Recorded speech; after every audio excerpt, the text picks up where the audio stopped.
Todos nós que amamos as nossas crianças, temos a sensação que quando elas estão dentro de casa, sendo cuidadas por pessoas que nós conhecemos, elas estão em plena segurança. Mas, infelizmente, essa não é a realidade.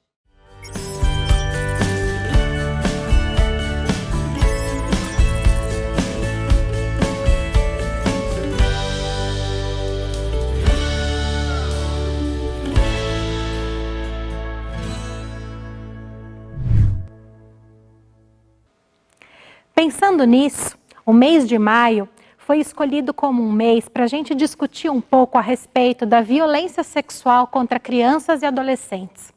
Apesar do tema ser um tema muito difícil de se lidar, ele é um tema importante, porque algumas pesquisas mostram que mais de 500 mil pessoas no nosso país, todos os anos, são vítimas de violência sexual. E qual é o perfil dessa violência? É importante conhecer alguns números para que a gente possa lidar com eles e combater esse que é um problema de saúde pública no nosso país. 88% das vítimas são mulheres, 70% das vítimas são crianças e adolescentes, sendo que 50% delas têm no máximo 13 anos de idade. Esse recorte já mostra que a violência sexual ela é uma violência de gênero contra mulheres e contra crianças. Qual é o perfil do agressor? 98% dos agressores são homens, 70% são conhecidos da família, que vivem no contato íntimo das pessoas que são violentadas. 50% aproximadamente são familiares, pais, padrastos, tios, primos.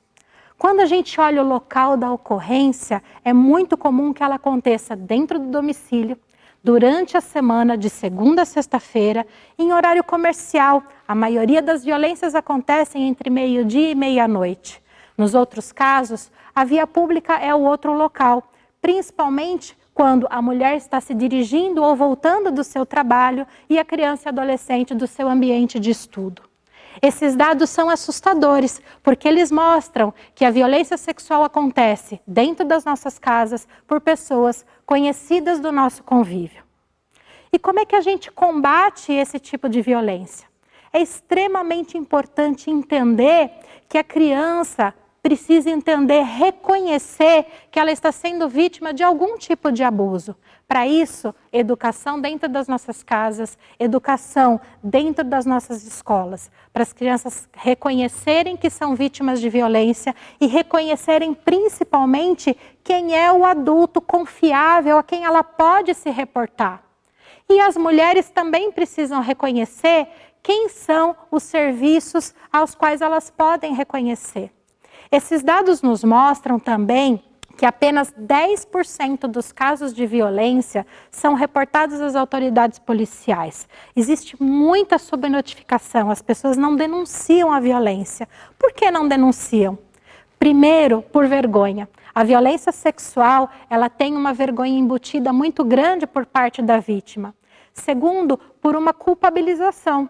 Não é incomum a vítima ouvir: que roupa você vestia, onde você estava, por que você estava na rua tão tarde da noite, o que foi que você fez para que isso acontecesse? Isso é dito às mulheres e é dito às crianças. Então é importante que tanto os serviços de saúde quanto as delegacias estejam preparadas para esse tipo de atendimento.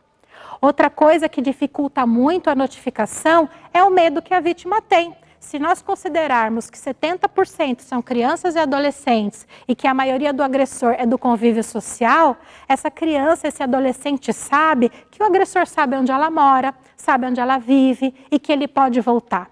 Os mecanismos mais comuns de atuação desses agressores é a violência física e depois a ameaça, tanto em relação à criança quanto em relação àquelas que as crianças amam. Eu vou fazer mal para sua mãe, eu vou matar o seu pai. As crianças precisam ser orientadas que elas podem e devem confiar e contar para que a gente possa combater esse tipo de violência.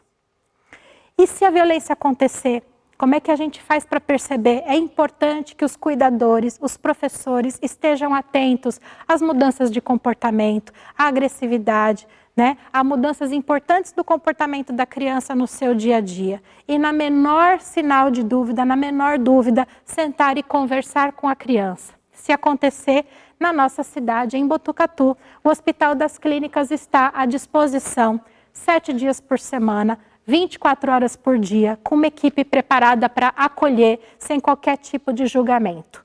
Então, se você precisar do serviço, você pode nos procurar, nós não vamos lhe julgar. Somos uma equipe de médicos, enfermeiros, assistentes sociais e psicólogos prontos para receber.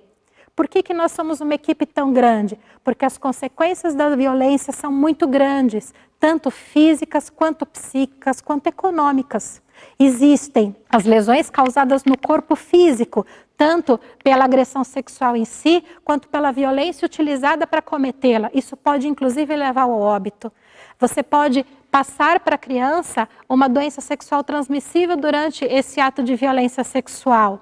As vítimas de violência podem sofrer para o resto da vida de consequências psíquicas, como fobias, depressão e qualquer outro transtorno de comportamento. E por último, existem sim consequências sociais, porque a produtividade das vítimas ela vai cair ao longo do tempo.